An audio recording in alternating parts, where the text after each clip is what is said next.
Sehat RSUD Kota Bogor. Kembali lagi bersama kami di podcast Kesehatan RSUD Kota Bogor. Hari ini dalam rangka memperingati Hari Hepatitis Sedunia, kami akan membahas hal-hal mengenai apa sih yang harus kita ketahui mengenai kesehatan hati kita. Dengan tema Mulai Hidup Sehat dengan Hati yang Prima, kami di sini sudah mengundang narasumber yang pastinya ahli di bidangnya. Selamat pagi kepada Dr. Yeti Haryati, SPPD Vinasi. Selamat pagi, Dokter Nia. Apa kabar? Alhamdulillah baik, dokter. Dokter, sepertinya hari ini pagi-pagi udah seger banget ya, dokter ya. Sudah semangat, Dokter Nia. Saya senang banget. Iya, nah dok, kita mungkin langsung aja mulai ya dok ya, untuk pembahasan tema ini dok. Mulai hidup yang sehat dengan hati yang prima. Ini kan dalam rangka memperingati Hari Hepatitis Sedunia ya dok ya. Kenapa sih dok dan temanya itu kan it's time to action. Mungkin bisa dibahas dokter, actionnya tuh yang seperti apa sih dok? Baik, terima kasih nih banyak sahabat dari RSUD Kota Bogor ya, sahabat sehat. Kalau kita lihat tanggal 28 Juli itu kan memang Hari Hepatitis Sedunia ya, World Hepatitis Day. Jadi di hari ini kita harus punya semacam semangat ya, semangat bagaimana kita menjadi bagian yang mempercepat untuk triple eliminasi ya, yaitu triple eliminasi di tahun 2030, yaitu 3 penyakit hepatitis, HIV, dan juga sifilis ya. Sebenarnya ini agak menggigit nih tema yang tahun ini Mbak Nia ya, jadi it's time for action ya. Dari dulu sih kayaknya udah action, tapi harus digregetin nih Dokter Nia nih ya, karena kita lihat yang pertama actionnya apa sih yang diharapkan dalam sebuah atau situasi penyakit. Yang namanya diagnostik dan testing itu harus sudah menjadi concern dari teman-teman para medis ataupun dokter dan dokter spesialis di lapangan ya. Mungkin kita konotasinya kuning ya, tapi sebenarnya belum sampai kuning pun kita sudah bisa untuk mendeteksi apakah ada gangguan atau peradangan pada hati. Jadi dalam hal actionnya tuh mesti cepat dalam hal diagnostik, testing, dan tata laksana terkini. Manajemen update-nya kan selalu berkembang Dokter Nia.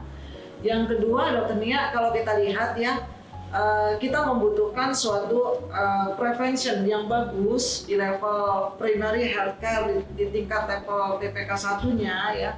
Bagaimana dengan sistem JKN BPJS ini, penyakit hepatitis ini menjalani suatu kemudahan dalam hal primary prevention-nya. Jadi teman-teman di tingkat PPK 1 harus punya semangat yang tinggi bagaimana untuk mensosialisasikan penyakit ini di tingkat masyarakat dan bagaimana cara pencegahannya. Yang terakhir, action yang terakhir itu adalah bagaimana program ini terintegrated ya. Jadi dengan service atau program lainnya, terutama kalau di RSUD Kota Bogor nih, kita punya loh andalan poli terpadu, yaitu hepatitis, HIV, dan TB, di mana diharapkan ditambah satu lagi nih, kalau untuk TB program nyangkut-nyangkut ke diabetes. Jadi antara si hepatitis, TB, HIV ini menjadi suatu kolaborasi kesatuan, jadi dalam satu layanan khusus di gedung RSUD Kota Bogor di poli yang bawah. Jadi artinya ini sudah merupakan salah satu langkah lah sesuai dengan tematik tahun ini, it's time for action ya, dan juga dukungan pemerintah dan juga level dari pemerintah dinas pusat, provinsi, dan daerah.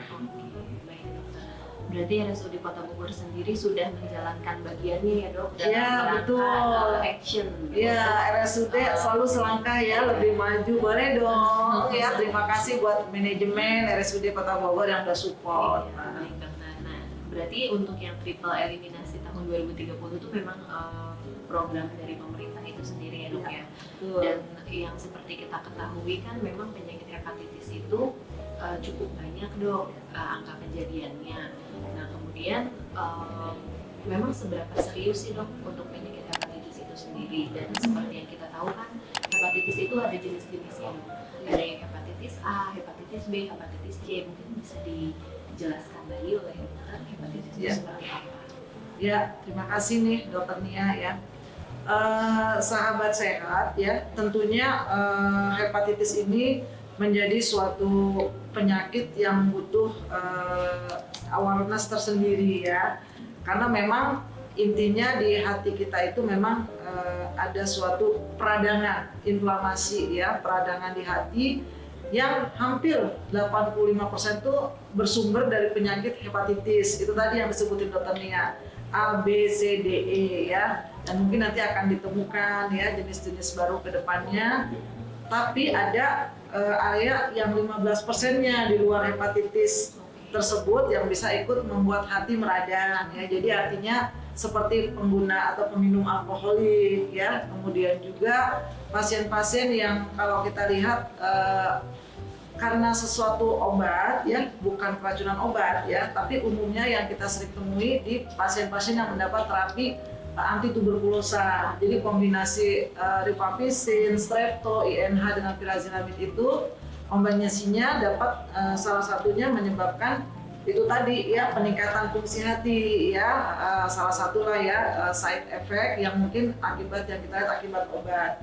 Kadang-kadang bisa juga penyakit tertentu autoimun banyak, jadi hepatitis autoimun, dan juga kita lihat beberapa terjadi akibat keracunan atau makanan tertentu ya. Jadi ininya luas. Cuma memang kenapa sih kita perlu concern perhatian khusus nih? Karena memang di Asia sendiri angkanya tadi cukup tinggi beneran Mbak Nia. Jadi kalau hepatitis B itu sekitar 96 juta ya, jadi menderita hepatitis B. Untuk hepatitis C memang angkanya lebih kecil, 7,1 juta. Namun total kematian B dan C di Asia sendiri 510.000 ya per tahunnya. Jadi memang cukup tinggi ya. Bersyukurnya di negara kita nih, negara kita memang dari tahun 2013 sampai 2022 nih ya, ceritanya nih hanya untuk menggambarkan seberapa perlu kita serius mencermati, karena memang kita bersyukur dengan gerakan pemerintah tadi ya, yang dan juga level-level di tingkat rumah sakit PPK 3, PPK 2, dan PPK 1 di puskesmas itu dari tahun 2013 ke 2022 terjadi penurunan prevalensi ya.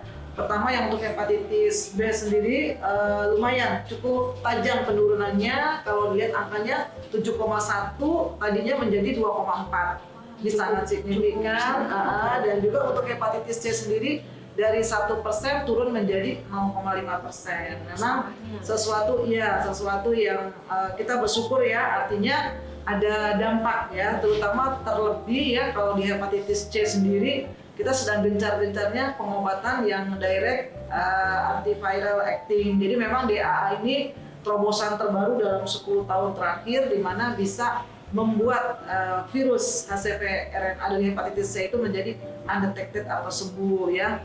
Terlepas dari itu memang kalau dilihat kematiannya nih lumayan loh ya, untuk hepatitis B aja di Indonesia 1 juta per tahunnya ya. Dan yang perlu digarisbawahi, hepatitis C kronik itu sendiri 80% nanti akan istilahnya menjadi kronik. Kalau hepatitis B memang pada saat orang tertular hepatitis B akut itu 25% yang menjadi kronik, tapi hepatitis C ini 80% yang menjadi kronik ya. Jadi kita sebenarnya ingin sekali mentata laksana secara sedini mungkin pada pasien, agar pasien itu terhindar dari ujung akhirnya, yaitu sirosis hepatis dan kanker hati atau HCC. Ya. Oh iya, Dokter Nia ada yang lupa nih. Tadi kan virus A, B, C, D, E ya. Nah, memang virus ini memang berbasis RNA dengan cara penularan kelompok yang berbeda. Kalau untuk virus A dan E itu lewat fekal oral, jadi makanan yang terkontaminasi virus tersebut, apabila cuci tangannya nggak bersih atau sumber airnya nggak bagus atau kontaminan, itu bisa menyebabkan penularan. Ya, jadi cuma kalau yang B, C, nah kalau D kan sering nempel pada B ya, jadi sama-sama kalau B, C, dan D ini penularannya lewat darah. Jadi darah yang mengandung virus dari hepatitis B atau C ini tertular kepada orang lain melalui tempat masuk ya, istilahnya port d'entrée atau tempat masuk, dan dengan jumlah yang cukup ya. Jadi misalkan yang pertama kadang-kadang kita lihat pada pengguna jarum suntik ya, karena ada tempat masuk darah dari orang lain ke orang lain ya. Jadi intinya ada penularan ya pada pasien-pasien pengguna narkoba suntik. Kemudian pada pasien-pasien yang menjalani hemodialisa darah nih, karena bisa ya, karena sebenarnya alat itu udah didesain memang per orang itu untuk reuse ya, artinya memang satu orang satu ya memang. Cuma memang ternyata datanya pun masih bisa tertular, data yang ada ya kenyataannya tertular untuk hepatitis C ini. Terus dari ibu ke bayinya yang lewat darah tadi, dan yang paling sering mungkin lewat hubungan seks ya, karena di dalam cairan vagina ya, sel-sel sperma itu memang disitulah juga area yang tempat virus hepatitis itu hidup dan bisa menularkan. Berarti kalau dari cairan tubuh, sperma atau cairan vagina, berarti dari urin pun bisa ya dok? Iya, tapi kalau urin memang persentasenya kecil. Bahkan kalau keringat pun 0% lah ya, tapi kalau urin memang ada tapi kecil. Kecil itu dalam arti harus cukup jumlah yang banyak untuk membuat infeksius. Tapi kalau darah dan cairan vagina itu lumayan konsentrasinya mungkin besar di situ. Iya betul. Karena kadang kan takutnya ada stigma dok di masyarakat. Kayak misalnya jadinya tidak mau berkontak langsung dengan penderita karena mungkin orang-orang mungkin yang nggak tahu berpikirnya kalau misalkan kontak salaman atau apa itu nanti menularkan. Tapi ternyata beda cairan tubuh pun beda ininya ya dok ya. Ya, jadi tidak menular ya. Istilahnya kita mungkin mesti cium pipi gitu ya, kisbay, cium pipi, kemudian juga berkontak tangan ya. Itu tidak menularkan untuk B dan C ya. Tapi kalau untuk A dan E ini karena fekal oral kita tetap hati-hati, harus menjaga kebersihan. Jadi pilih-pilih juga ya dok ya kalau ya, misalkan betul, makan di luar. Iya itu tadi ya, kadang-kadang kita tahu kebersihan. Iya betul. Tapi insya Allah di kantin RSUD Kota Bogor sehat ya, dan juga sehat. Yang ada di poli-poli baik kantinnya. Itu sudah terjamin dok ya. Baik dok, kemudian untuk pertanyaan selanjutnya ini dok, kan kita harus ada deteksi awal. Semakin kita awal bisa mendeteksi hepatitis, mungkin outcome-nya akan semakin baik ya. Iya, betul sekali. Kira-kira untuk deteksi itu kan kita harus tahu juga tanda gejalanya. Tanda gejala hepatitis itu seperti apa sih dok? Ya, baik ya. Sahabat sehat RSUD Kota Bogor dan teman-teman yang ikut Instagram ini ya. Sebenarnya kadang-kadang kalau di UGD mungkin orang datang udah dalam kondisi parah ya. Sudah kuning, perutnya membuncit, muntah darah, ya udah di ujung lah dokter Nia bahasa kitanya. Tapi sebetulnya ada tanda-tanda yang kita bisa untuk aware apakah kita menderita hepatitis apa enggak ya. Kalau saya coba garis bawahi, yang pertama untuk khusus B dan C dulu ya, kadang-kadang kita mesti melihat ada riwayat keluarga enggak. Jadi kali ada orang tua kita yang meninggal karena sakit kuning, atau dirawat dengan perut buncit meninggal dan sebagainya. Jadi ada info itu berarti sebenarnya keluarganya itu akan menjadi suatu screening yang wajib ya. Jadi itu tadi. Nah terus kalau kita lihat juga sebelum ada gejala tanda ya, maksudnya screening wajib. Kita juga melihat pada pasien-pasien yang mungkin menderita TBC. Jadi pada pasien-pasien tuberkulosa, pada pasien-pasien dengan HIV wajib di screening. Tadi hepatitis B dan C. Pada ibu hamil itu screening wajib. Kemudian pada pasangannya juga wajib kalau kita ada pasangan seks maksudnya ya.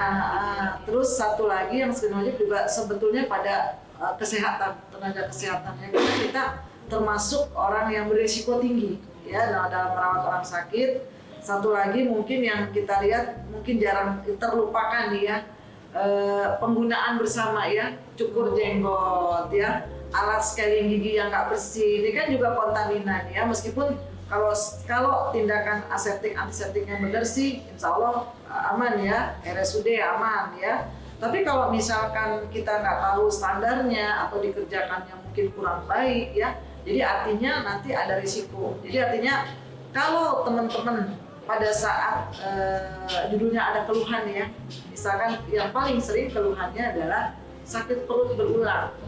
Yang sering nih ya, kadang mual, muntah, kadang berkeringat, tidak nafsu makan, badan letih, lelah, ya rata-rata seperti viral infection lainnya ya. Itu untuk A, B, C, D, dan E itu rata-rata sama. Mual, muntah, saluran pencernaan nggak enak, dan juga ada kuning, karena nggak selalu semuanya kuning. Tapi begitu ada kuning, ya kita berpikiran yang paling sering memang terjadinya suatu kondisi hepatitis akut.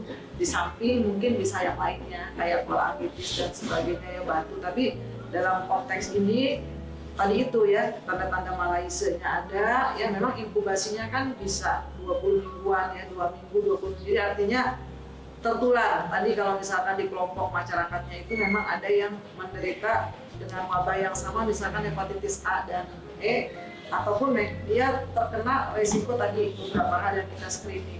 Jadi pertama, kalau memang ada keluhan mual muntah dan sebagainya, akhirnya terscreening di keluarga ada riwayat, itu mungkin menjadi salah satu kita untuk memikirkan kemungkinan hepatitis tadi. Dan juga kalau kita lihat ya, ada hal yang judulnya memang terscreening karena MCU.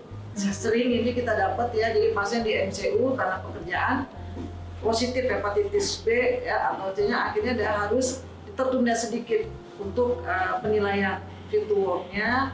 Atau satu lagi kadang ada yang untuk screening darah.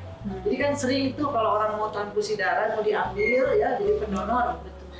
Rutin ternyata suatu kali di screening B dan C-nya positif nih, nah itu langsung dikonsulkan. Jadi ada yang bergejala, ada yang tidak bergejala, tapi yang pasti gejala yang sering muncul memang istilahnya tadi demam tidak terlalu tinggi, malaise, mual muntah ya, dan juga ini ya. Izin dok, ini kan tadi dokter mengatakan bahwa kalau hepatitis B ada 25% chance untuk menjadi kronik. Kalau untuk hepatitis C 80% menjadi kronik. Nah, apakah kronik itu berarti dalam jangka waktu berapa lama dok? Dan dalam jangka waktu itu berarti tidak ditemukan tanda-tandanya kah? Gejalanya? Iya, betul. Jadi kita sebenarnya manifestasi kronik itu patokannya di angka 6 bulan. Cuma yang paling repot kadang-kadang titik temu tertularnya kapan tuh orang tidak sadar gitu ya.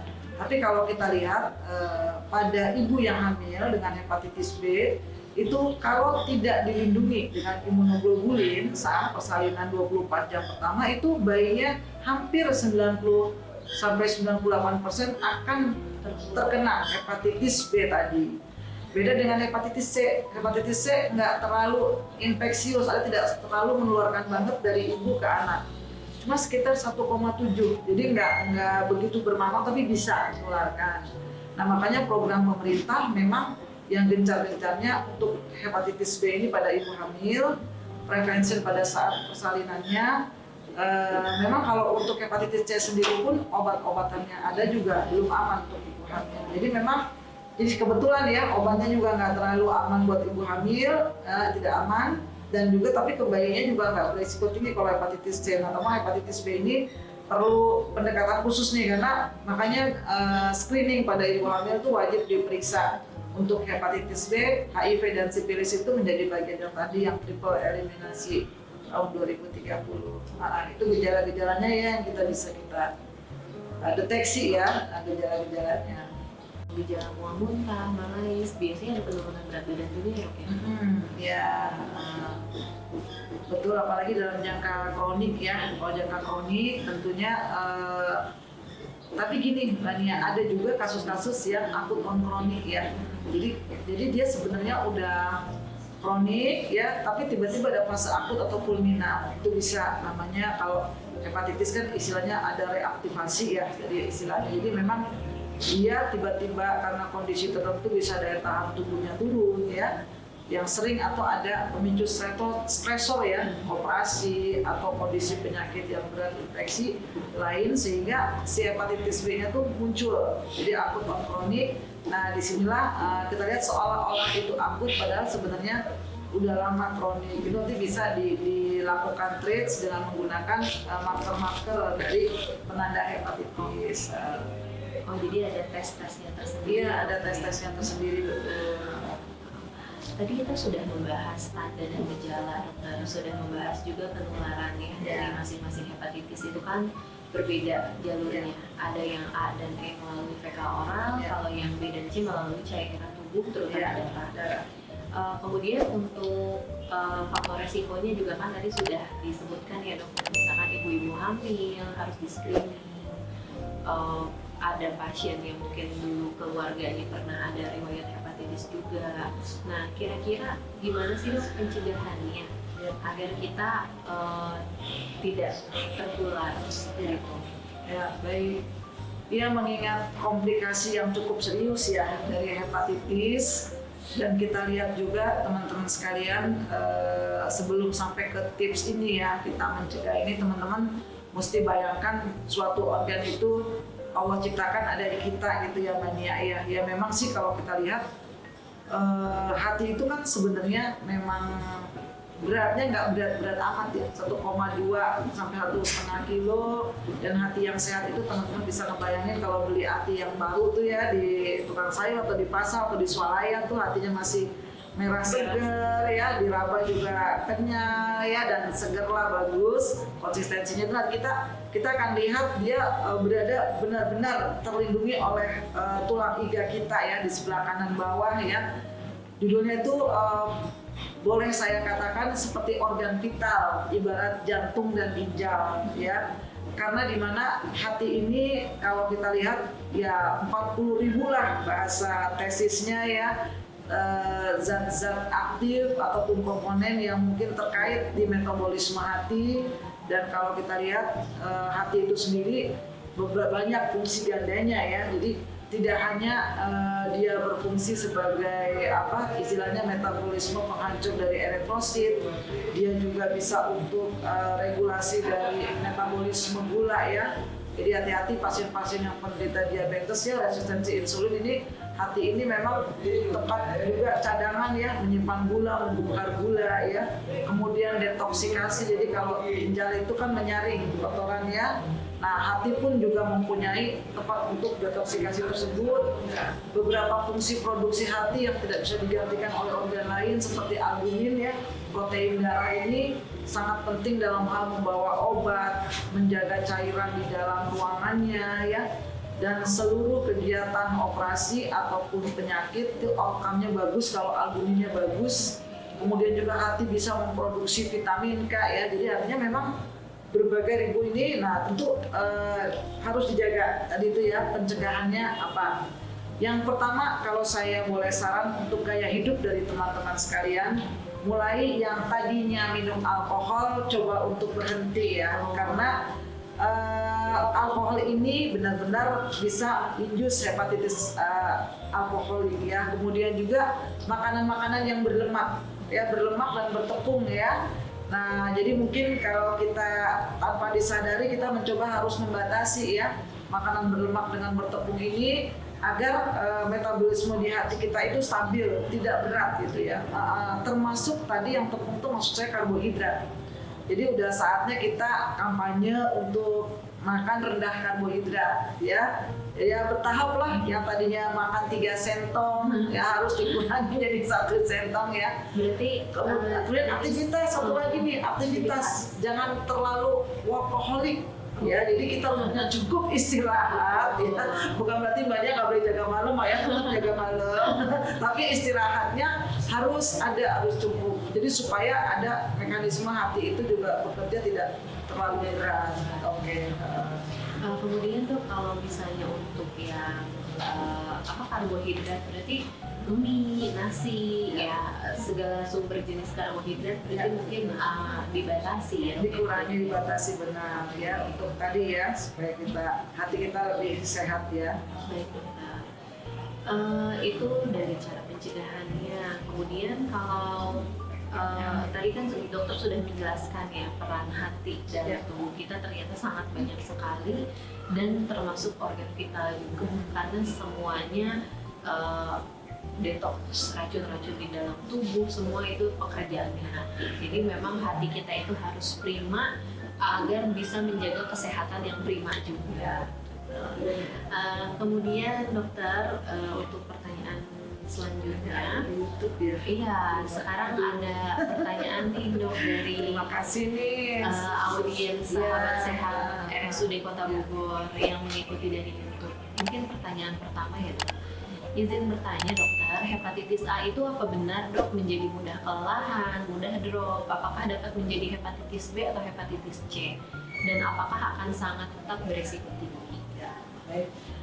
Hepatitis A itu memang rata-rata yang kita tahu kondisinya akut ya, dia akut dan yang paling sering manifestasinya kuning.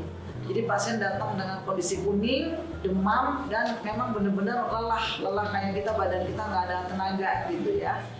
Umumnya kalau kuningnya nggak terlalu sih pasien kadang-kadang masih rada santai, maksudnya nggak terlalu takut ya, tapi sebenarnya sahabat sehat RSUD, kalau kita dalam kondisi tidak fit dan tiba-tiba ada kuning meskipun sedikit, saya sangat menyarankan untuk kontrol ya, kontrol langsung ketemu dokter dicek ya. Jadi artinya itu benar-benar memang kondisi di mana hepatitis A itu ada kondisi yang kita bilang bisa terjadi fulminan. Kalau udah fulminan tuh rata-rata pertolongannya susah. Yang menyebabkan susah itu sebenarnya kalau bilirubinnya terlalu tinggi. Ada yang sampai di atas 20.000 bilirubin totalnya. Jadi disinilah memang recovery penyembuhannya kadang-kadang SGOT SGPT-nya itu yang tadi penanda inflamasi hati itu bisa lebih dari 2.000 gitu ya. Nah itu tadi.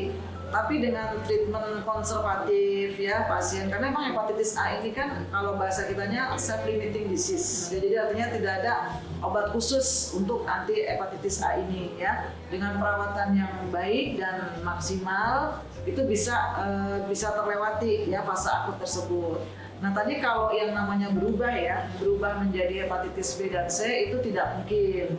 Kecuali memang ada dua, jadi pasiennya memang ada dua penyakit, menderita hepatitis A dan juga terkena infeksi dari hepatitis B atau C. Jadi nggak bisa berubah rasanya. Ya, makasih nih pertanyaannya. Virus hepatitis A, hepatitis B, hepatitis C itu berbeda secara RNA-nya ya dok ya? Ya, jadi memang tidak bisa berubah dari A ke B ke C ya dok, karena itu berbeda.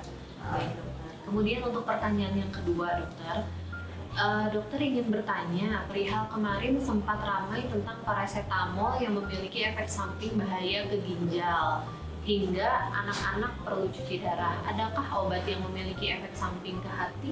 Ya, teman-teman sekalian, ini memang menjadi berita ya kalau kita lihat, dan juga mungkin pernah kali tahun 2022 itu ada yang tiba-tiba mendadak kuning ya di akhir ujung COVID, sampai kita ini sebenarnya terkait COVID nggak sih gitu ya. Tiba-tiba banyak kasus, bukan banyak kasus, ada ditemukan hepatitis misterius ya. Jadi kuning full blown dan cepat untuk meninggal.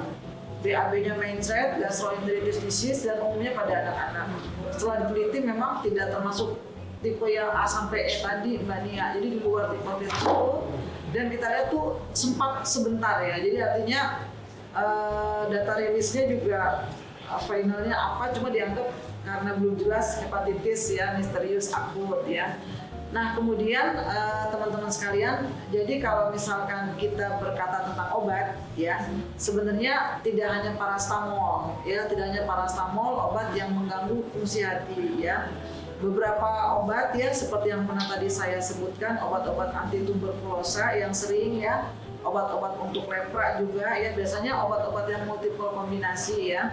Kemudian juga obat-obat yang kalau kita lihat sebenarnya bergolongan kayak semacam antibiotik meskipun agak jarang, tapi itu bisa ya. Jadi memang parastamol itu memang berita yang kemarin ya, kita sebenarnya kan yang namanya berita belum bisa menyimpulkan benar kalau nggak ada bukti data ilmiah. Kalau misalkan beritanya nggak benar, mungkin dikatakan hoax ya. Tapi kalau yang parastamol ya, parastamol memang untuk obat analgetik ya, golongan analgetik, antipiretik ini memang termasuk obat yang sangat dihindari kalau pada saat masuk pasien tuh OTPT-nya udah tinggi. Biasanya rata-rata meningkat 3 kali lipat. Nah, normalnya kan di bawah 40 ya, misalkan udah 150-an gitu ya. Kita selalu mencoba menggunakan merek yang lain ataupun obat yang lain ya, seperti metapiron ya, analgin itu bisa dipakai dan juga ibuprofen. Cuma memang paracetamol ini memiliki keunikan memang dia bisa menambah SGO-T itu jadi meningkat. Jadi istilahnya kalau di sini toksis lah ya. Tapi memang waktu itu kan sempat beredar yang sirup anak ya, turun panas segala ya, sempat ditarik pada saat itu. Jadi konfirmasi beritanya sih memang tidak parastamolnya murni, ternyata memang ada zat yang judulnya bisa mengemulsikan, menstabilkan parastamol di obat tersebut. Itu juga salah satunya. Di samping mungkin kondisi pasien ya, ini kan penelitiannya tidak banyak ya, dan juga database awal ginjal si anak itu gimana juga nggak ada jelas ya. Jadi pas bersamaan seperti itu. Jadi tetap dalam rangka untuk kehati-hatian, saya sarankan ya, kalau misalkan anak kita sedang mencret, ada gejala ke arah kuning-kuning sedikit ya matanya ya, mungkin bisa langsung ke dokter dan menghindari penggunaan obat-obat parastamol untuk menurunkan panas tersebut ya. Itu tadi ya, memang yang terkait ginjalnya jadi parah itu sehingga rata-rata banyak ditarik ya. Alhamdulillah sih saat ini penggunaannya mungkin sudah saya lihat tidak ada masalah yang berarti ya. Masih terus diselidiki namanya kasus ya. Jadi perihal ujung akhir conclusionnya kita belum dapat benar, tapi pernah terjadi. Baik. Kemudian dok, ini pertanyaan yang ketiga. Izin bertanya dok, apakah hepatitis bisa dicegah? Terima kasih. Mungkin tadi sudah sempat dibahas juga ya dok di dalam podcast. Jadi pencegahannya itu memang bisa dicegah. Ya, hepatitis bisa dicegah ya, sahabat sehat RSUD. Jadi karena hepatitis ini memang judulnya lah 85-90%-nya terkait hepatitis virus. Berarti kalau yang ada memang kita harus benar-benar higienis ya, hand higienisnya tadi itu ya, cuci tangan itu termasuk gerakan untuk 6 langkahnya juga harus kita jadi budaya ya. Kemudian juga itu tadi kebersihan untuk toilet, sarana-sarana air di umum ya harus menjadi perhatian khusus, jangan sampai terkontaminan. Kemudian juga tadi istirahat yang cukup ya, tidak workaholic ya, karena hati kita itu juga punya keterbatasan untuk diajak bekerja ya. Terus hindari makanan yang berlemak tadi dengan tepung. Untuk tadi kan mungkin pernah dengar tentang fatty liver ya. Nah itu fatty livernya kalau yang non alkoholik ya itu pun nanti lama-lama bisa berkembang menjadi sirosis jika tidak kita jaga. Jadi memang ada pencegahannya, bisa kita cegah. Nah untuk yang B dan C ya tentunya teman-teman harus komitmen untuk berperilaku tidak berisiko ya. Tadi itu kalau pengguna jarum narkoba memang berisiko ya kita ya non narkoba ya. Termasuk mungkin hal-hal yang bisa dihindari, perilaku hubungan seks bebas itu kan bisa dihindari ya. Kemudian juga kalau kita lihat transfusi nih, kalau bisa kalau ada di keluarga yang sedang bermasalah dan butuh transfusi, carilah donor yang memang satu keluarga gitu ya, dekat ya, yang kita kenal ya, karena memang kalau kita lihat salah satu bisa disebabkan lewat dari transfusi ini ya. Jadi sebenarnya bisa kita cegah. Dan juga yang mungkin paling bagus memang kita harus screening sih ya, terutama untuk petugas kesehatan ya. Kita screening status hepatitis kita. Makanya sekarang kan ada penyuntikan vaksin hepatitis ya, dalam rangka memberikan perlindungan tadi yang korelasinya mencegah itu tadi ya dengan vaksin hepatitis B, sedangkan vaksin hepatitis C belum ada. Baik dok, ini pertanyaan selanjutnya. Izin dokter bertanya, apakah hepatitis bisa tertular juga melalui lipstik? Karena kan kita sebagai wanita dok suka mencoba lipstik di tempat Itu benar. Kita nggak tahu ya. Apalagi saya kalau kehabisan. Kadang kan kita suka dicoba langsung di bibir, ada juga mungkin yang di tangan gitu ya dok ya. Itu kira-kira tertular nggak sih dok? Iya. sebenarnya kan kalau konteksnya dia ada di air liur ya, dan juga memang kalau bibir tuh saya rasa sih sebenarnya jarang ada orang luka ya. Tapi teman-teman sekalian yang namanya borderline itu artinya gini, kalau lipstick itu bekas dia langsung menular ke kita, itu kan memang ada prosesnya tuh. Artinya kan lipstick juga bisa mengering dulu ya, ada fase-fase di mana kalaupun terkena virus ya bisa dia udah inilah ya, virusnya juga mati gitu ya. Cuma memang kalau bangsa borderline gini kita lebih bagus pakai lipstick sendiri lah. Jadi untuk mencegah itu tadi ya, kan karena itu tadi kalau kita lihat karena borderline nggak pasti ini ya, nggak pasti, sesuatu yang nggak pasti itu kalau bisa dihindari. Jadi kalau kita masih suka pinjam lipstick temen ya pinjamlah ya, udah teman kita yang kita statusnya tahu ya, artinya dia memang tidak hepatitis ya, jadi artinya memang kita jaga lah. Tadi termasuk satu pencegahan ya, yang borderline ya kita hindari. Mungkin mau ada pertanyaan sedikit dari saya. Kalau misalnya virus itu kan dia membutuhkan tempat untuk dia bertahan hidup ya dok. Biasanya kan di dalam tubuh manusia ya dok. Kayak mungkin ada inangnya kali ya dok. Dia masuk dulu, transkrit baru keluar ya. Tapi kalau misalkan di luar dokter, kayak misalkan di lipstick itu sendiri itu kan tidak ada zat yang dia untuk bertahan hidup, atau misalkan kayak penggunaan alat makan bersama gitu dok. Misalkan orang satu rumah ya dok ya. Virus itu bertahan berapa lama sih dok di permukaan yang bukan bentuknya? Ya, kalau yang untuk hepatitis A sama E ya, kita bedain. Kalau hepatitis A sama E itu memang modelnya infeksius, itu memang fekal oral itu jelas banget. Jadi kalau untuk A dan E ya penggunaan makan bersama itu sih memang udah pasti nggak boleh ya. Tapi kalau hepatitis C itu kan dengan B itu butuh kadar tertentu. Jadi kalau butuh kadar tertentu sebenarnya sih tidak serta-merta kita nggak boleh nih makanan bekas orang hepatitis C ke kita gitu ya. Masih ada tempat karena dia harus benar-benar jumlahnya cukup terkontak ya. Misalkan kontak tuh ya misalkan lewat hubungan seks ya, salah satunya ya kontak yang erat dan cukup ada waktu ya. Mungkin saya untuk jam-jamnya suatu virus itu bertahan, sebenarnya kan kalau masa inkubasinya itu juga dia bisa di 1 minggu, 2 minggu ya masa inkubasi masuk ke dalam tubuh kita sampai menimbulkan penyakit. Sedangkan kalau di luar ya rata-rata sih mungkin kalau udah 3 jam, 4 jam, 5 jam itu apalagi dia mengering sih untuk hepatitis B dan C ya, apalagi kadarnya di air liur kan sedikit udah tidak infeksi. Cuma kalau A dan E kayaknya wajib harus berhati-hati ya, bisa untuk alat makan ya.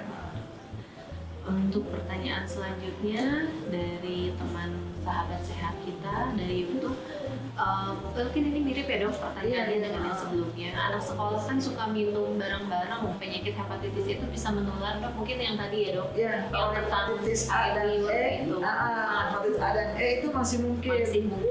Jadi sebenarnya kalau kita lihat rata-rata A dan E itu akut. Jadi kalau akut sih umumnya kayak ada orang sakit, ini anaknya nggak masuk, kena sakit kuning, mencret, diare, demam, kuning gitu ya.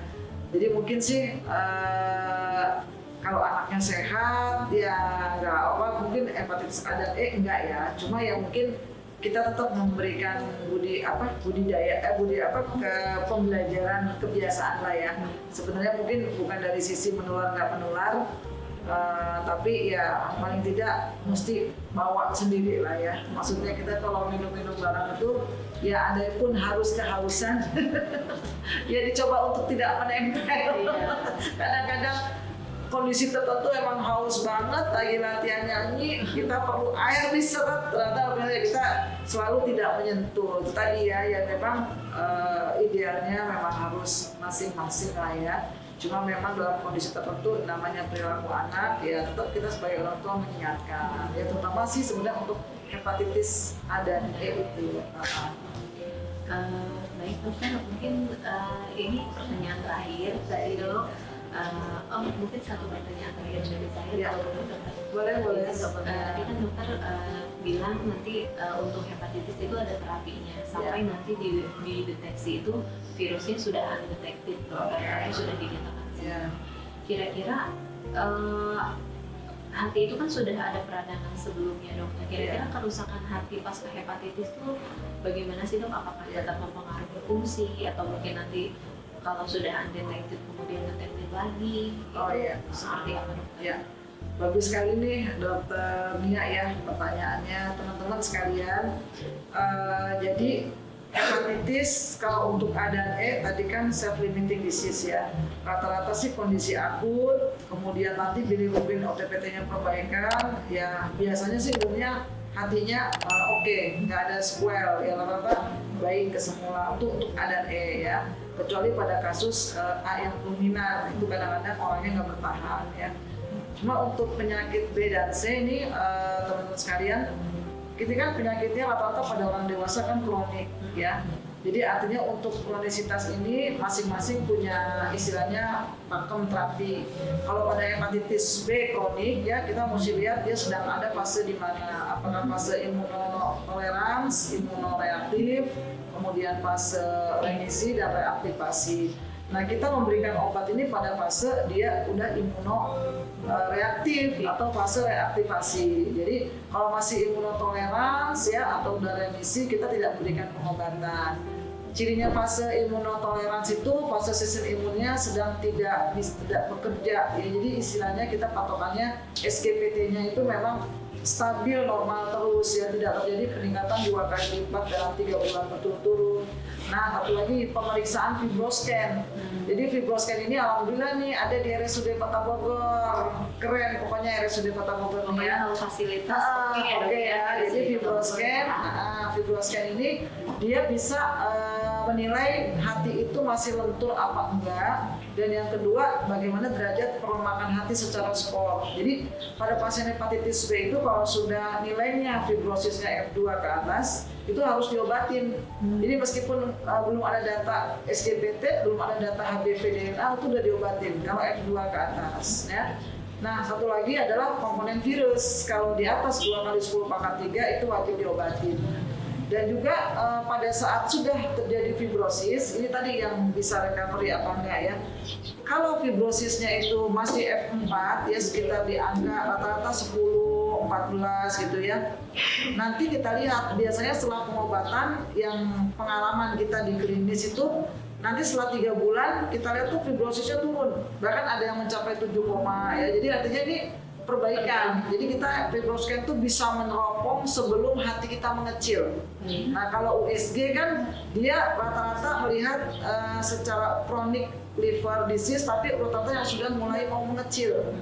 Jadi gambaran hatinya pada saat USG itu memang kalau kita bayangkan memang keras ya. Hati itu udah keras ya, seperti kalau kasarnya seperti bangku lah gitu. Jadi artinya kalau sudah skornya di atas 35 ke atas kita sulit untuk menurunkan itu. Jadi sudah istilahnya nggak bisa balik. Nanti ujung-ujungnya kalau hepatitisnya udah clear, undetected, dia akan transplant hati. Ya, jadi nggak bisa kembali itu. Tapi kalau masih fibrosis itu bisa kembali. Kita lihat dan bisa istilahnya pelemakan hati kan menjaga makanan berlemak sama bertepung itu bisa emang turun jauh juga. Ya, jadi artinya ada tempatnya. Nah kalau pada hepatitis C terlebih, hepatitis B kan pengobatannya panjang nih dokternya. Jadi rata-rata paling cepat 2-5 tahun. Dan memang obatnya juga belum ada terobosan baru seperti DAA daripada hepatitis C ya. Tapi tetap pada ibu-ibu yang hamil yang mau melahirkan dengan hepatitis B akan ada profilaktif pemberian untuk tenofovir, atau kita ambil yang di tengah, guideline-nya tenofovir 1 kali 300 mg pada kehamilan 28 minggu sampai minimal ya paling nggak 3 bulan pasca melahirkan. Termasuk pasien-pasien yang akan menjalani kemoterapi dan juga akan menjalani operasi itu perlu profilaksis untuk hepatitis B ataupun terapi untuk hepatitis C-nya. Jadi kalau untuk ibu hamil kan belum dikasih ya hepatitis C, menunggu melahirkan dahulu. Jadi pada saat dia fibrosisnya masih F4 ke bawah itu bisa reversibel, dan kita lihat penggunaan multivitamin protektor ya saat ini kan banyak kombinasi kurkuma, silimarin, dan multivitamin hepatoprotektor itu bisa ya memperbaiki, kita lihat outcome-nya bagus. Dan beberapa penelitian juga ya, senyawa AHFC itu AH1FC itu untuk antifibrosis itu kita berikan pada pasien perbaikan dari sisi-sisi fibrosis, dan untuk lemak tadi ya simvastatin, vitamin E, kadang-kadang metformin kita kasih, perombakan hati juga akan menjadi bagus. Dan jadi artinya ada suatu kondisi yang kita bisa memperbaiki outcome hati ini. Nah tadi kalau undetected, detected yang sejauh ini untuk hepatitis C itu 98% sembuh. Kita hanya punya kasus satu ya yang harus sampai pakai 2 kali, artinya gagal terapi. Dan perlu kami sampaikan, kalau hatinya sudah sirosis, meskipun virusnya sudah undetected, tetap hatinya akan masih sirosis. Jadi yang penting dijaga jangan sampai kita mencegah terjadinya HCC, hepatosel karsinoma ya. Seperti itu ya, kita menjaga kesehatan hati agar dengan hati yang sehat kita bisa menjalani kehidupan ini dengan bugar dan prima, gitu sih Mbak. Ya. Pokoknya dengan hati yang prima, kesehatan pun akan menjadi lebih berkualitas ya dokter. Betul. Baik dokter, mungkin itu saja dokter untuk podcast kesehatan hari ini. Sudah dibahas sangat lengkap sekali dengan Dokter Yeti. Mudah-mudahan sahabat RSUD sekarang bisa lebih kebayang ya dok mengenai pentingnya hati, penyakit hepatitis itu seperti apa, pencegahannya gimana, penularannya gimana, dan jangan takut-takut pokoknya untuk kalau misalkan ada gejala lebih baik cepat-cepat berobat daripada nanti semakin lama takutnya akan lebih semakin parah juga ya dok ya. Kemudian dari podcast kesehatan RSUD Kota Bogor sendiri, jangan lupa untuk like dan juga subscribe channel YouTube RSUD Kota Bogor Daily. Nanti sahabat sehat di sana bisa melihat podcast kesehatan sebelumnya, podcast kesehatan yang akan datang. Nanti pokoknya teman-teman bisa lihat info-info seputar kesehatan di sana. Kemudian jadi kita lebih aware tentang kesehatan kita ya. Dan kemudian kalau untuk Dokter Yeti sendiri ini praktiknya di RSUD Kota Bogor kapan aja nih dok? Ya, saya praktek dari Senin sampai Sabtu jam 10 ya sampai jam 2 siang. Dan pendaftaran biasanya kalau jam 10 mulainya, dibuka pendaftaran itu jam 8. Jadi jangan subuh-subuh ya. Mudah-mudahan kita bisa menjalankan praktek dengan sehat dan tepat waktu. Amin. Nah berarti kalau misalkan sahabat sehat mungkin masih banyak pertanyaan nih tentang hepatitis tapi nggak sempet nanya di podcast, mungkin kalau misalkan mau konsul bisa ya dok ya, sesuai dengan jadwal program. Baik dokter, terima kasih banyak atas waktunya sudah diluangkan. Baik dokter, terima kasih untuk sahabat sehat RSUD Kota Bogor. Kami pamit undur diri. Terima kasih. Ya, pamit.